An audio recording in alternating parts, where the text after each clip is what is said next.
Class +1 chapter 3 हम continue करने जा रहे हैं, दैट इज़ यूटिलिटी एनालिसिस। इस चैप्टर में हम यूटिलिटी के बारे में पढ़ेंगे, ठीक है। और ये चैप्टर का यूज़ क्या है हमारी रियल लाइफ में, और जैसे जैसे हम ये चैप्टर पढ़ते जाएंगे मैं आपको उसके साथ ही साथ ऐसे ऐसे एग्जांपल देते जाऊंगा कि आपको समझ आता जाएगा कि हमारी डेली लाइफ में कहाँ कहाँ पे और कब यूज़ होता है, ठीक है। देखिए यूटिलिटी का मतलब क्या है। क्या आपके लिए मोबाइल फ़ोन की कोई ज़रूरत है? क्या आपके लिए पानी की कोई ज़रूरत है? क्या आपके लिए खाने की कोई ज़रूरत है? आंसर है यस। क्या आपकी लाइफ में सिगरेट की कोई ज़रूरत है? कुछ लोगों के लिए यस है, कुछ लोगों के लिए नो है। क्या आपके लिए नॉन वेज की ज़रूरत है? कुछ लोगों के लिए आंसर यस है, कुछ के लिए नो है। तो ऐसे बच्चे किसी भी चीज़ की हमें कितनी ज़रूरत है उसको हम यूटिलिटी बोलते हैं, ठीक है। यूटिलिटी मीन टू से want satisfaction power of a commodity, कि कोई भी कमोडिटी आपको कितनी सेटिस्फेक्शन दे सकती है आपकी ज़रूरत को फुलफिल करने के लिए, उसको हम उसकी यूटिलिटी बोलते हैं। और ये जो यूटिलिटी होती है, कभी कभार एक सेम प्रोडक्ट है वो किसी के लिए बहुत ज़्यादा ज़रूरी है, किसी के लिए बिल्कुल ज़रूरी नहीं है। एग्जाम्पल नॉन वेज हो गया, अल्कोहल होगी, सिगरेट वगैरह होगी, ठीक है। तो सबसे पहले जब भी आपसे पूछा जाएगा what do you mean by utility, तो आपने सिंगल लाइन में क्या आंसर लिखना है, आपने लिखना है वांट सेटिस्फेक्शन पावर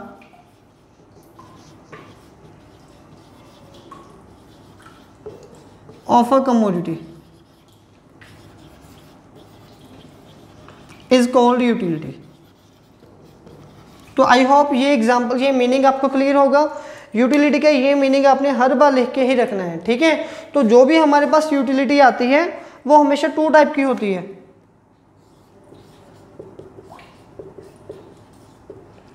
एक होती है टोटल यूटिलिटी और एक होती है मार्जिनल यूटिलिटी, ठीक है।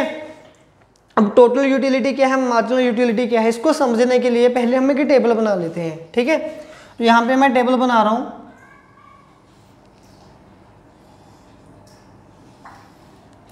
आपके बुक में 6 और 7 टेबल बनाए हुए हैं इस टॉपिक को समझने के लिए, या 3-4 टेबल बने हुए हैं, ठीक है। तो हम सिर्फ एक ही टेबल के साथ इस टॉपिक को कवर करेंगे।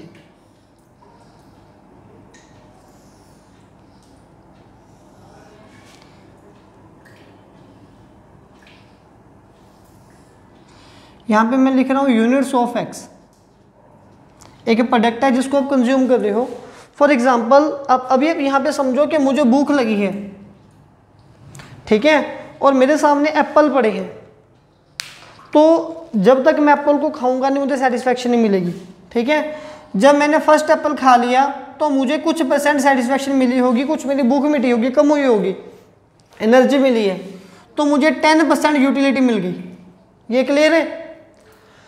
जब मैंने दूसरे एप्पल खाया तो मुझे और एनर्जी मिली होगी, लेकिन वो इससे कम होगी, मतलब कि पहली टर्म में 10% यूटिलिटी मिली थी, अब दूसरी पर 8% बढ़ी है, ठीक है। अब इससे ज़्यादा नहीं होगी। तो यहाँ पे ये पॉइंट आपने याद रखना है कि जब भी हम कोई भी फर्स्ट प्रोडक्ट को कंज्यूम करते हैं तो उस टाइम पे हमें यूटिलिटी सबसे मैक्सिमम मिलती है, हर बार इससे कम मिलेगी। तो जब मैंने फिर थर्ड एप्पल खाया, थर्ड एप्पल खा के मुझे 24% यूटिलिटी मिली, फोर्थ खाया 28 मिली, फिफ्थ खाया अगेन 28 मिली। अब यहाँ तक मेरा पेट भर चुका था, पेट भर गया लेकिन नींद नहीं भरी, फिर भी मैंने फिफ्थ एप्पल खाया, तो वो मेरे लिए टेस्टलेस होगा, यूजलेस होगा। मैंने खा तो लिया लेकिन उससे मुझे कोई सेटिस्फेक्शन नहीं होगी। लेकिन जैसे बोलते हैं ना कि भूख मर गई नींद नहीं मरी, तो अभी भी नींद है मुझे, मैंने अभी एक एप्पल और खाया तो उससे मुझे वोमिट आएगी, मैं बीमार हो जाऊंगा, मेरी यूटिलिटी कम होने लग जाएगी, ठीक है। तो ये टोटल यूटिलिटी है, मतलब कि जब भी हम किसी प्रोडक्ट के ऑल यूनिट्स को कंज्यूम करते हैं उससे जो यूटिलिटी मिलती है हमें, utility drive from consuming all units of a commodity is called total utility. आपने एक एप्पल को सभी एप्पल खा लिए तो टोटल जितनी जितनी सेटिस्फेक्शन मिलती गई उसको टोटल यूटिलिटी TU बोलते हैं। सेकेंड पॉइंट हमारे पास आ गया MU।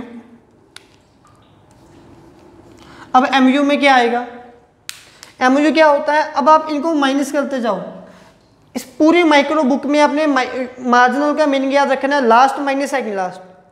ये पूरी माइक्रो बुक में आपने मार्जिनल का मीनिंग क्या याद रखना है, last minus second last.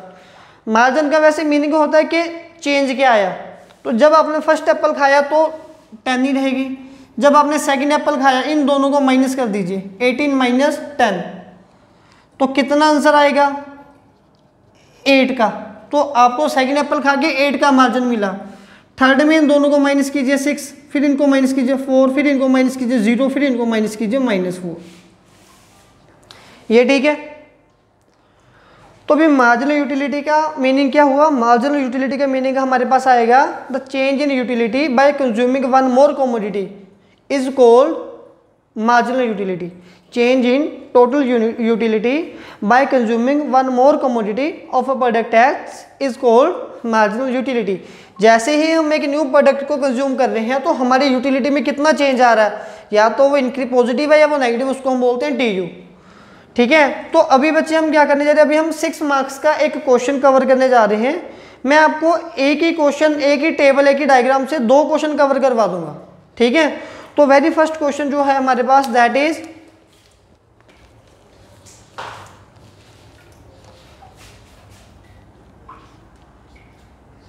express the relationship between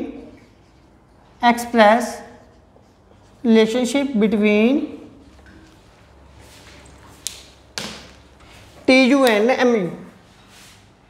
TU and MU। तो जब भी आपने इस क्वेश्चन का आंसर लिखना है तो आपने यहीं से स्टार्ट करना है। सबसे पहले you have to write down the meaning of utility, after that आपने TU का मीनिंग लिखना है, फिर आपने MU का मीनिंग लिखना है, फिर आपने ये टेबल बनाना है। ये टेबल बना दिया। अब इसी रिलेशनशिप को आपने डायग्राम के ऊपर रिप्रेजेंट कर देना है। ठीक है,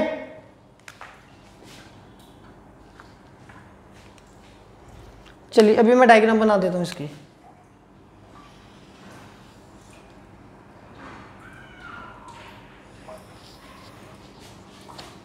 ये मेरे पास आ गए नंबर ऑफ एप्पल या नंबर ऑफ यूनिट्स, कि मैं कितने प्रोडक्ट खा रहा हूँ। मैंने एप्पल की एग्जांपल दी है, यहाँ पे X एप्पल है। फर्स्ट एप्पल खाया होगा, सॉरी फर्स्ट टोटल 6 एप्पल खाए थे, 2 3 4 5 6, राइट।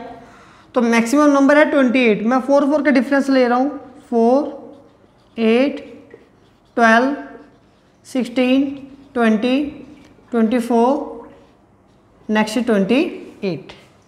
तो ये है मेरे पास TU, या फिर चलिए फिलहाल अभी TU है ये। ठीक है जी, तो अभी इसको मैं ग्राफ के ऊपर रिप्रेजेंट कर रहा हूँ। पहले इन दोनों को रीड करूँगा, यूनिट्स और TU को। फर्स्ट के लिए TU कितनी है, 10 है।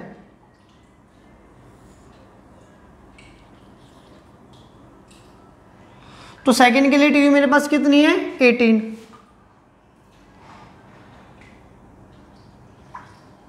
थर्ड के लिए TU कितनी आई है, 24। तो थर्ड के लिए 24 ये आ गया, थर्ड ये जा रहा है तो यहाँ पे आ गई। फोर्थ के लिए 28, फिफ्थ के लिए भी 28, सिक्स्थ के लिए 24। ठीक है जी, तो अब इनको मैं ज्वाइन कर देता हूँ। ये कर्व में जाएंगे आपके पास पॉइंट, इसको लिख दिया मैंने TU। आई होप यहाँ तक कोई भी कंफ्यूजन नहीं होगी। ठीक है, तो ये कर्व बन गए। नेक्स्ट अभी हमने रीड करना है यूनिट्स एंड MU को, क्योंकि अब हमने इनका टेबल, इनकी डायग्राम बनानी है। चलिए, ये यूनिट सेम है। अब MU के लिए यहाँ पे मैं ऑब्लिक डाल के लिख देता हूँ MU, और MU नेगेटिव है इसलिए थोड़ा नीचे भी आना पड़ेगा -4 के लिए। तो फर्स्ट पे MU कितनी है, 10 है। सेकंड पे MU मेरे पास 8 है। थर्ड पे MU मेरे पास 6 है। नेक्स्ट मेरे पास 4 है। नेक्स्ट मेरे पास 0 है।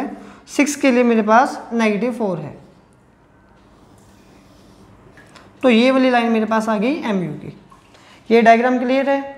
अभी देखिए, हमने रिलेशनशिप लिखना था TU and MU with the help of table and diagram, ये क्वेश्चन था। ठीक है, तो अभी हमने टेबल बना लिया, डायग्राम बना लिया। अभी रिलेशनशिप के पॉइंट्स लिख दें। ये डायग्राम अभी कंप्लीट नहीं है, यहाँ पे हमने 1-2 पॉइंट्स का ध्यान रखना है। फिलहाल उससे पहले मैं रिलेशनशिप्स के आपको कुछ पॉइंट लिखवा दूँ। ठीक है,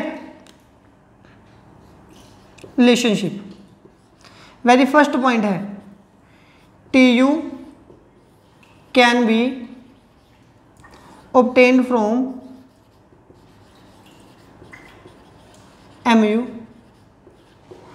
अगर मैंने tu की वैल्यू निकालनी है तो वो मैं mu से निकाल सकता हूँ। मैं कैसे निकाल सकता हूँ? सपोज कर लो मैंने tu की सभी वैल्यू को रब कर दिया।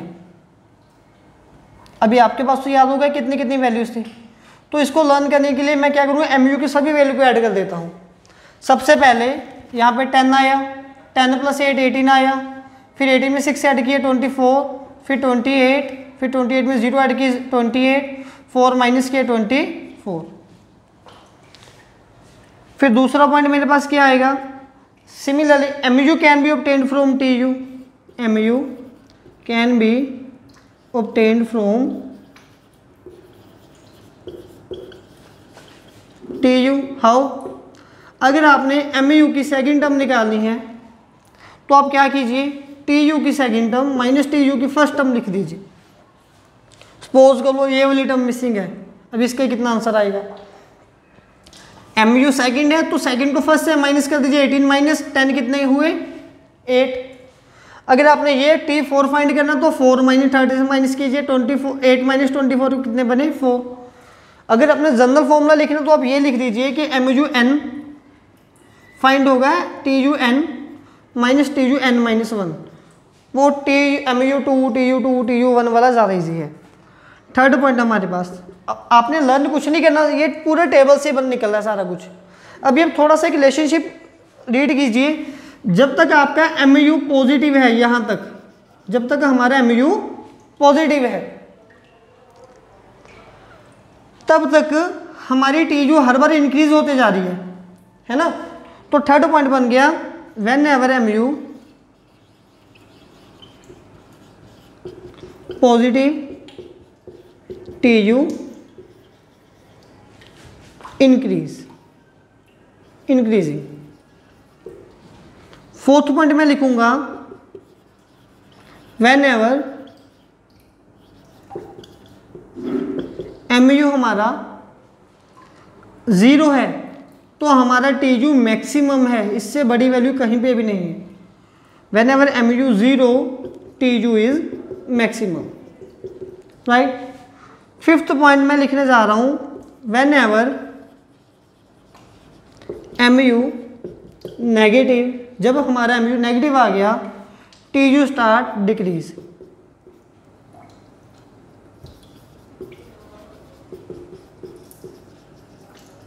अब देखिए tu की वैल्यू कम होगी। अभी हम ये पूरे के ये सभी पॉइंट हम ये थर्ड फोर्थ फिफ्थ पॉइंट हम डायग्राम से भी मैच करने की कोशिश कर रहे हैं। देखिए यहाँ भी आपका मैक्सिमम है tu, जब हम इस पॉइंट इसको डायरेक्ट स्ट्रेट लाइन जाएगी आपकी, मेरे पास पेंसिल स्केल वगैरह नहीं है तो इसीलिए मेरी ये लाइन थोड़ी बहुत मे भी बेंट में हो सकती है, आपकी लाइन स्ट्रेट होगी। इस पॉइंट से देखिए यहाँ पे tu आपका जब मैक्सिमम है तो mu हमारा 0 है। इससे पहले जब तक tu इंक्रीज हो रहा था हमारा mu पॉजिटिव था, जब हमारा mu नेगेटिव हो गया इसके बाद तो tu नीचे गिरना स्टार्ट हो गया। तो यही थर्ड फोर्थ फिफ्थ पॉइंट हमने लिखा है। तो पहले तो ये क्वेश्चन था हमारा relationship between tu and mu। इस क्वेश्चन को आप अच्छे से नोट करो, इसी क्वेश्चन इसी डायग्राम इसी टेबल के साथ हम नेक्स्ट क्वेश्चन हमारा कवर कर लेंगे, ठीक है। वो भी 6 मार्क्स में क्वेश्चन पूछा जाता है, ये भी 6 मार्क्स में ही पूछा जाता है। अभी नेक्स्ट जो हमारा सेकंड क्वेश्चन है that is what do you mean by law of diminishing marginal utility या फिर लॉ ऑफ DMU, ठीक है। वो क्वेश्चन हम इसी टेबल इसी डायग्राम से बनाएंगे। पहले तो बच्चे अब इसका मीनिंग समझ लीजिए, लॉ ऑफ DMU का मतलब क्या है हमारे पास। देखिए लॉ ऑफ DMU, डिमिनिश का मतलब होता है कम होना, मार्जिन का मतलब होता है नेक्स्ट टाइम यूज करने के बाद, यूटिलिटी का मतलब उसकी यूजेज कितनी कम होगी। इस लॉ में ये बोला जाता है कि जैसे हम एक प्रोडक्ट को बार बार यूज करते जाते हैं तो हमारे लिए उसकी यूटिलिटी कम होती जाती है। तो ये लॉ को डिफाइन कीजिए, ये क्वेश्चन में पूछा गया है।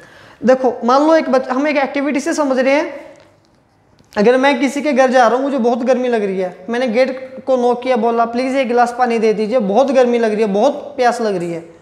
तो उन्होंने फटाफट एक गिलास पानी ला दिया, मैंने पी के उनको बोला थैंक यू। इतने में वो दूसरा गिलास भी ले आई, क्योंकि मैं चिल्ला रहा था कि मैं तो मर जाऊँगा, प्यास लगी है, तो चलिए मैंने दूसरा भी पी लिया।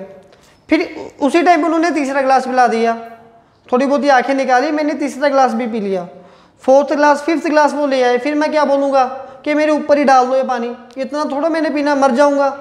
फिर वो बोलेंगे सर आप 2 मिनट पहले बोल रहे थे पानी दे दो, अगर पानी नहीं मिला मैं मर जाऊंगा, अब हम पानी दे रहे हैं फिर आप बोल रहे हो कि पानी मत दो, नहीं मैं मर जाऊंगा। तो ये चक्कर क्या है? तो ये इशू है वो law of diminishing marginal utility का ही है। इस लॉ की डेफिनेशन है as we consume one product more and more, जैसे कि हम एक प्रोडक्ट को बार बार यूज करते जाते हैं, utility satisfaction power of that product goes on decrease, उस प्रोडक्ट की यूटिलिटी पावर वो कम होते जाती है। ठीक है, तो इसका मीनिंग तो आपने यही लिखना है, मैं फिर से रिपीट कर रहा हूं, इसका मीनिंग क्या है? As we consume one product more and more, satisfaction power of that product goes on decrease. This law states that as we consume one product more and more, satisfaction power goes on decrease. ठीक है जी, ये इस law की definition है, statement है। अब इस law को जब आपने पढ़ना है, आपने ये टेबल बिल्कुल ऐसी बना देना, मतलब कि या तो आप ये टीयू मत बनाओ, ठीक है, इसमें ये और ये यूटिलिटी यूनिट्स और एमयू का काम है, लेकिन ये बनेगा इससे ही। अगर ये बना दिए तो कोई इशू नहीं है। ठीक है, ये बनाने के बाद जो हमने डायग्राम बनानी है, इस डायग्राम से आपने इस लाइन को रब कर देना है, ये टीयू वाला पोर्शन रब कर देना है, ये हमें नहीं चाहिए। ठीक है, तो ये जो लाइन है ये law of diminishing marginal utility को एक्सप्लेन कर रही है। तो यहाँ पे हम क्या लिखेंगे? Law of DMU।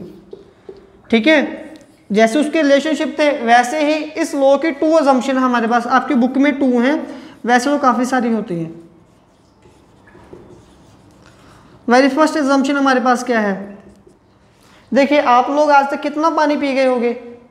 एक बड़ा सारा टैंकर भर के पानी का पी गए होंगे, लेकिन अभी तो मैंने बोला कि मैं 5 गिलास पी के मर जाऊंगा। तो कुछ वेरिएशन है। क्या वेरिएशन है? कि वो टैंकर पानी का आपने कंटिन्यूसली नहीं पिया, पानी कंटिन्यूसली पीना पड़ रहा था इसीलिए मर जाएंगे। तो मतलब कि हम धीरे धीरे पी सकते हैं ना। तो ये लॉ कब पास होगा? अगर आप कंटिन्यूसली काम कर रहे हो। तो इसकी पहली असम्पशन आ गई, it should be continuous process, it should be continuous process. और सेकंड पॉइंट हमारे पास आएगा कि इस लॉ के लिए standard units should be used, standard measurement और यूनिट्स शुड बी यूज्ड। अब इसकी एग्जांपल क्या है? फॉर एग्जांपल, अगर आप चाय पीने की बात कर रहे हो, then you have to use cup of tea, not a spoon of T.